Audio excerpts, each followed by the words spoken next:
ਦਿਆਲ Singh college Lahore ਵਿੱਚ ਸ਼ੋਭਾ ਪੰਜਾਬੀ ਵੱਲੋਂ Shah Hussain conference ਦਾ ਪ੍ਰਬੰਧ ਕੀਤਾ ਗਿਆ, ਜਿਹਦੇ ਵਿੱਚ ਪੰਜਾਬੀ ਨਾਲ ਜੁੜੇ ਵੱਡੇ ਅਦਬੀ ਨਾਵਾਂ ਦੇ ਨਾਲ chairman Punjabi media group Mudassar Iqbal Butt ਹੋਰੀ ਵੀ ਖਸੂਸੀ ਤੌਰ ਤੇ ਸ਼ਾਮਲ ਹੋਏ।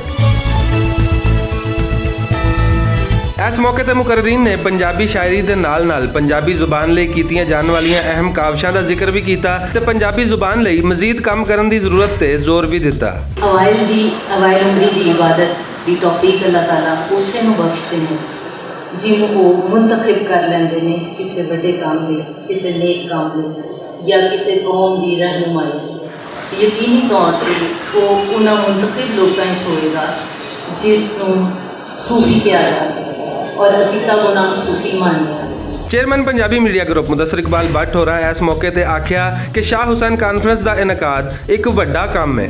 सब तो पहला तो मैं गवर्नमेंट दयाल सिंह कॉलेज इंसामिया प्रिंसीपल साहब, वाइस प्रिंसीपल या साथीदार को मुबारकबाद पेश करना जो 2-3-4 साल तो मुतवक्कर शाह हुसैन कानफ्रेंस का इनकाद कर रहे हैं और यकीनी गल कि बहुत बड़ा काम है और इन्हों के इस काम की जितनी भी सलाह की जाए और मैं तो आपको कहना कि आइंदा साल भी हो पंजाबी जुबान की इस बड़े शायर की याद प्रोग्रामों का एहतमाम करते हैं।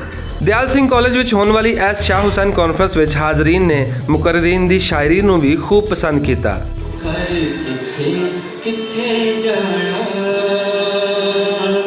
कुछ समझ न दाना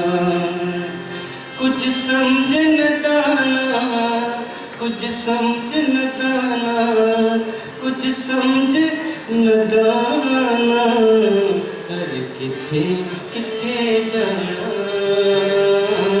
वो कुछ समझ न दाना।